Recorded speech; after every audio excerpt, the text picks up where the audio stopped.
Hello बच्चों, मैं doctor Hardik Raisoni team learning monk foundation की ओर से आप सभी का इस ऑनलाइन सेशन में स्वागत कर दो।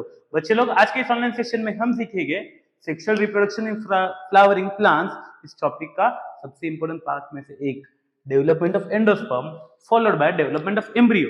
सबसे पहले हमें सीखना है एंडोस्पर्म कैसे फॉर्म होता है, कैसे डेवलप होता है, उसके बाद हम जाएंगे एम्ब्रियो पे। तो चलो बच्चे लोग शुरू करते हैं एंडोस्पर्म डेवलपमेंट।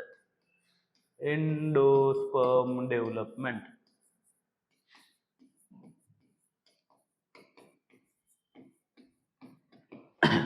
अब क्या होता है एंडोस्पर्म, कैसे डेवलप होता है, चलो देखते हैं। एंडोस्पर्म क्या होता है, सबसे पहले ये सीख लो। बेसिकली हमारा जो एम्ब्रियो होता है, एम्ब्रियो, इसको न्यूट्रिशन प्रोवाइड करने का काम, इसको न्यूट्रिशन प्रोवाइड करने का काम करता है एंडोस्पर्म। इसको क्या प्रोवाइड करने वाला है एंडोस्पर्म? न्यूट्रिशन। अब एंडोस्पर्म बेसिकली तीन मेथड से डेवलप हो सकता है। कितने मेथड से डेवलप हो सकता है? तीन। सबसे पहली मेथड होती है न्यूक्लियर टाइप, उसके बाद एक होती है सेल्यूलर टाइप, और उसके बाद तीसरी होती है हेलोबियल टाइप। एक एक करके हम तीनों सीखते हैं। शुरू करते हैं न्यूक्लियर टाइप से। न्यूक्लियर टाइप का एंडोस्पर्म सबसे कॉमन है। It is the most common type of endosperm development in angiosperm. अब इसमें क्या होने वाला है, सिंपली शुरुआत में आपको याद है हमने लास्ट इसमें सीखा था डबल फर्टिलाइजेशन। डबल फर्टिलाइजेशन में प्राइमरी एंडोस्पर्म न्यूक्लियस फॉर्म हुआ था जो कि था ट्रिप्लॉइड। ये प्राइमरी एंडोस्पर्म न्यूक्लियस जो कि ट्रिप्लॉइड है, अब ये शुरू करता है, ये सिंगल सेल था, अब ये क्या शुरू करता है आपको पता है? ये शुरू करता है माइटोसिस। ये क्या शुरू करता है? माइटोसिस। तो एक सिंगल सेल ये बहुत सारे सेल्स फॉर्म करता है।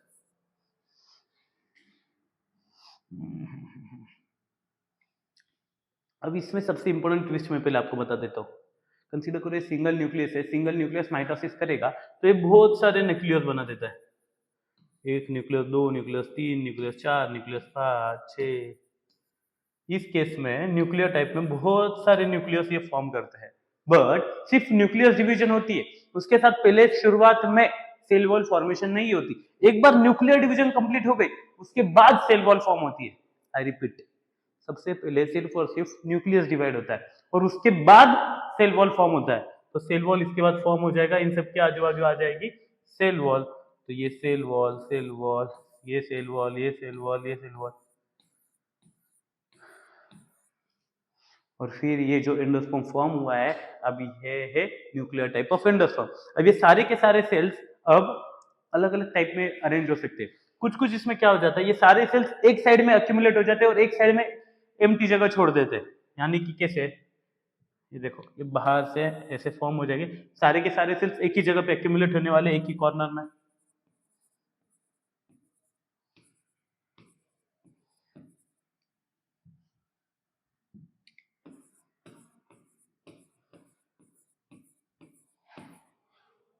और बाकी पूरी फ्री स्पेस है। ये फ्री स्पेस वाले को हम कहते हैं वैक्यूलर एंडोस्पर्म। Vacuolar endosperm. नारियल पानी पीते हो, तो नारियल पानी वाला जो अंदर वाला पानी वाला पार्ट है, इसमें सिर्फ और सिर्फ पानी रहेगा, ये है वैक्यूलर एंडोस्पर्म। ये क्या है? Vacuolar endosperm. और जो हम बेसिकली नारियल की जो मलाई खाते हैं वो मलाई वाला पार्ट ये है, ये जो सेल वाला पार्ट होता है। तो coconut shows nuclear type of endosperm formation. Endosperm किस तरीके से फॉर्म होगा? There is only nuclear division without cell wall formation. एक बार न्यूक्लियस डिवीजन कंप्लीट हो गई उसके बाद सेल वॉल फॉर्मेशन शुरू होगा। इसे कहते हैं nuclear type of endosperm development, which is most common method of endosperm development in angiosperms. अब इसके बाद है सेकंड बच्चे लोग, सेकंड है सेल्यूलर टाइप। सेल्यूलर टाइप में क्या होने वाला है, ये जस्ट इसके ऑपोजिट रहेगा। यानी कि क्या होने वाला है, शुरुआत में primary endosperm nucleus, single cell है जैसे मैंने कहा न्यूक्लियस। इस केस में न्यूक्लियस डिवाइड होता है और उसके साथ साथ तुरंत सेल वॉल फॉर्म हो जाती है। यानी कि कंसीडर करो हम एक बड़ा सा सेल बना देते हैं और इसके अंदर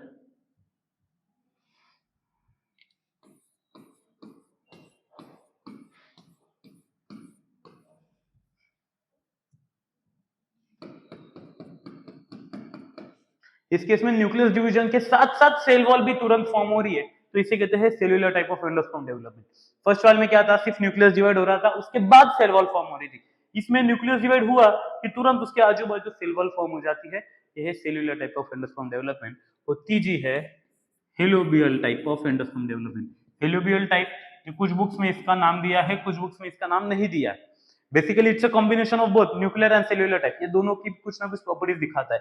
शुरुआत होती है एक सिंगल सेल से, ये है हमारा प्राइमरी एंडोस्पर्म न्यूक्लियस। ये प्राइमरी एंडोस्पर्म न्यूक्लियस डिवाइड करके एक के दो सेल बन जाते हैं, दोनों अनइक्वल सेल होते हैं। दोनों कैसे सेल्स होते हैं? अनइक्वल। पहले दो सेल फॉर्म हो गए, एक छोटू सा सेल हो जाता है, और बड़ा ड्रॉ कर देता हूं मैं, एक छोटा सेल और एक बड़ा सेल फॉर्म हो जाता है। एक छोटा एक सेल फॉर्म हो गया, उसके बीच में एक ट्रांसवर्स वॉल आ गई जो कि उसको अनइक्वली डिवाइड कर रहा है, एक छोटा एक बड़ा है। उसके बाद बड़े सेल में हो जाएगा cellular type of endosperm formation, यानी कि न्यूक्लियस फॉर्म होगा, उसके आजू बाजू cell wall formation, nucleus cell wall, nucleus cell wall, nucleus cell wall, इस तरीके की डेवलपमेंट हो जाएगी। यह है helobial type of endosperm formation. एक सेल डिवाइड होकर दो सेल बनेगा, दोनों सेल अनइक्वल रहेंगे।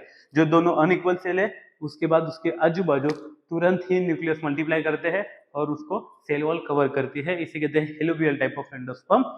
ये था सेल्यूलर टाइप, और इसके पहले हमने सीखा था न्यूक्लियर टाइप। तो सबसे इंपॉर्टेंट पार्ट पे आते हैं, हमारा आज का दूसरा टॉपिक जो कि है एम्ब्रियो डेवलपमेंट। बच्चों लोग आप कुछ स्टैंडर्ड बुक्स रेफर करोगे तो कुछ में एम्ब्रियो डेवलपमेंट की पूरी प्रोसेस दी है, कुछ लोगों ने सिर्फ इंपॉर्टेंट पॉइंट्स दिए, प्रोसेस को डिस्क्राइब नहीं किया। मैं आपको प्रोसेस भी समझाऊंगा एग्जैक्टली ये एम्ब्रियो डेवलपमेंट कैसे होता है, कब होता है। तो सबसे पहले एम्ब्रियो डेवलपमेंट कब होगा? एम्ब्रियो डेवलपमेंट होगा after initiation of endosperm development, यानी कि एक बार एंडोस्पर्म फॉर्म होना शुरू हो गया उसके बाद ही एम्ब्रियो डेवलपमेंट शुरू होगी। क्यों भाई? एंडोस्पर्म का काम क्या है? एम्ब्रियो को खाना देना। तो जब तक खाना रेडी नहीं होता है एम्ब्रियो डेवलप होना शुरू नहीं करता है। तो once endosperm development is initiated, endosperm development initiated यानी कि जब शुरू हुआ है, उसके बाद जो जाइगोट होता है, जाइगोट एक सिंगल सेल ये डिवाइड करके दो सेल्स बनाता है, दो अनइक्वल सेल बनाता है, एक छोटा सेल और एक बड़ा सेल। जो छोटा सेल है ये है चलाजा के साइड में, जो बड़ा सेल है ये है माइक्रोपाइल के साइड में। छोटा सेल कौन से साइड में? चलाजा। बड़ा सेल कौन से साइड में? माइक्रोपाइल। छोटे सेल को हम कहते हैं बेसल इनिशियल, इसको क्या कहते हैं? Basal initial. और इसे हम कहते हैं, और इसे माइक्रोपाइल वाले को कहते हैं एम्ब्रियोनल इनिशियल। अच्छे से समझ लो, जाइगोट जो कि एक सिंगल सेल था ये करता है माइटोसिस, माइटोसिस करके ये दो सेल बनाता है, एक छोटू सेल चलाजा के साइड में, एक बड़ा सेल माइक्रोपाइल के साइड में।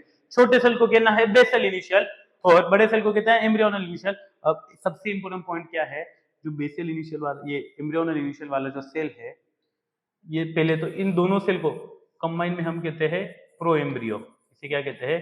Pro embryo. अब कुछ कुछ बुक्स में ये सेल्स का नाम नहीं दिया है, तो आपको बस याद रखना है कि जो माइक्रोपाइल वाला सेल है वो बड़ा है, छोटा सेल है चलाजा के साइड में। ये जो माइक्रोपाइल वाला जो बड़ा सेल है फिर ये सेल डिवीजन शुरू करता है। ये क्या शुरू करता है? Cell division. और ये 6 to 10 सेल स्टेज बनाएगा, 6 to 10 सेल स्टेज बनाएगा। तो 1 2 3 4 5 6 ऐसे 6 सेल्स बन जाते हैं। कितने सेल्स बन जाते हैं? 6 से 10 सेल बन जाते हैं। ऐसे 10 सेल्स के आसपास लगभग ये एक सिंगल सेल डिवाइड करके बनाता है। ये 10 सेल्स, इसमें आपको दो नाम याद रखने हैं, एक है हाइपोफाइसिस और एक है हिस्टोरियम।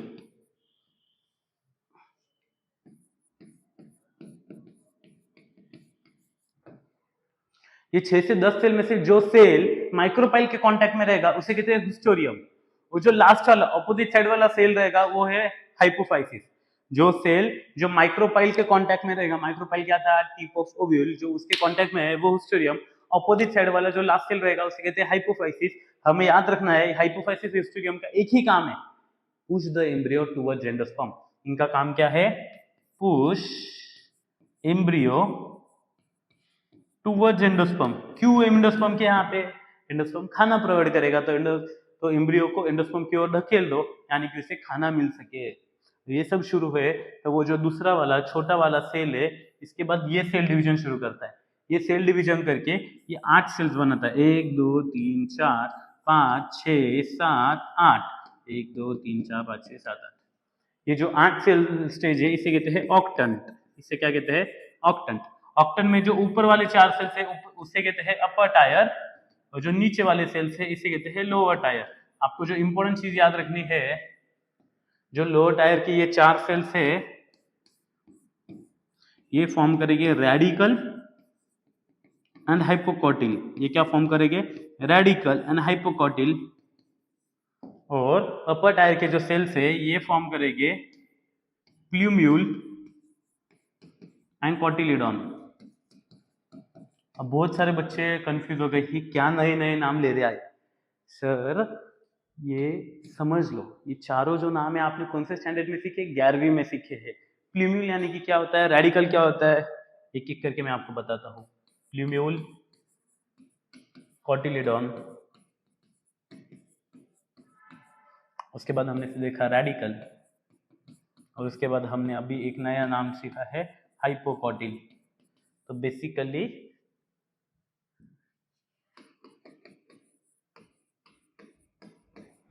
एम्ब्रियोनिक जो शूट होता है यानी कि स्टेम होती है उसे हम कहते हैं प्ल्यूम्यूल। यानी कि जो फर्स्ट स्टेम प्लांट को आती है उसे कहता है प्ल्यूम्यूल। कॉटिलिडॉन क्या था? एम्ब्रियोनिक लीफ, यानी कि जो फर्स्ट लीफ डेवलप होने वाला है वो है कॉटिलिडॉन। तो रेडिकल है एम्ब्रियोनिक रूट। रेडिकल क्या है? एम्ब्रियोनिक रूट, यानी कि जो प्लांट को फर्स्ट रूट डेवलप होता है उसे कहते हैं रेडिकल। तो हमको अच्छे से समझना है, ये जो लोअर टायर है ये फॉर्म कर रहे हैं एम्ब्रियोनिक रूट, अपर टायर फॉर्म कर रहे हैं एम्ब्रियोनिक शूट और एम्ब्रियोनिक लीफ। अब कॉटिलिडॉन कितने हो सकते हैं? कॉटिलिडॉन एक तो एक रहेगा या फिर दो रहेगा। एक है तो प्लांट को क्या कहते हैं? मोनोकॉटिलिडॉन। दो है तो उसे कहते हैं डाइकॉटिलिडॉन। अच्छे से समझ लो, मोनोकॉट्स अलग है, डाइकॉट्स अलग है। 11वीं में आपने सीखा था angiosperm consist of 2 classes, monocotyledon and dicotyledon. अब हाइपोकॉटिल क्या है? हाइपोकॉटिल, हाइपो यानी कि नीचे, कॉटिल यानी कि कॉटिलिडॉन। तो कॉटिलिडॉन के नीचे वाले पार्ट को हम कहते हैं हाइपोकॉटिल, पार्ट्स बिलो कॉटिलिडॉन। तो कौन सा पार्ट कहां से डेवलप हो रहा है ये आपको समझ गया। ऑक्टेन के 8 सेल्स होते हैं। किधर गए पीछे वाला पार्ट? ऑक्टेन के बच्चे लोग 8 सेल्स होते हैं। 8 में से जो ऊपर के 4 है ये फॉर्म करे प्ल्यूम्यूल और कॉटिलिडॉन। कॉटिलिडॉन एक रहेगा या फिर दो रहेगा। नीचे वाले 4 सेल्स है ये फॉर्म कर रहे रेडिकल और हाइपोकॉटिल। आपको इस पॉइंट पे जो याद रखने वाली चीज है कि यहाँ तक सारी की सारी चीजें सेम थी, अब आगे जाके कुछ ना कुछ चीजें बदल जाती है। प्लांट है मोनोकॉट या फिर डाइकॉट। मोनोकॉट्स में एक ही कॉटिलिडॉन है, डाइकॉट में 2 कॉटिलिडॉन है। डाइकॉट में क्या हो जाता है? Plumule terminal in position, plumule terminal पे होता है और दो साइड में कॉटिलिडॉन होता है। तो ये दोनों क्या है? कॉटिलिडॉन।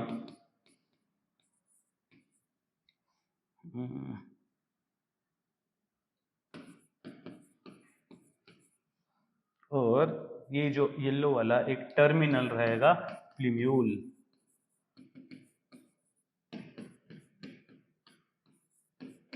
तो प्ल्यूम्यूल एक टोक पे रहेगा, एक एंड पे रहेगा और दोनों बाजू में रहेगी कॉटिलिडॉन।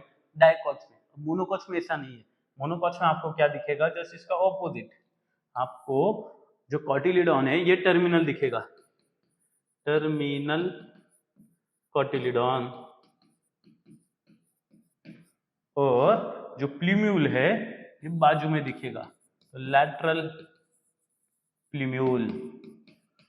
तो आपको यहाँ पे अच्छे से याद रखना है, डाइकॉट्स में टर्मिनल यानी कि एंड पे होता है प्ल्यूम्यूल और दोनों कॉटिलिडॉन बाजू में। मोनोकॉट्स में एंड पे होता है कॉटिलिडॉन और प्ल्यूम्यूल बाजू में होता है। मोनोकॉट्स में ये जो कॉटिलिडॉन है इसे कहते हैं स्कूटेलम।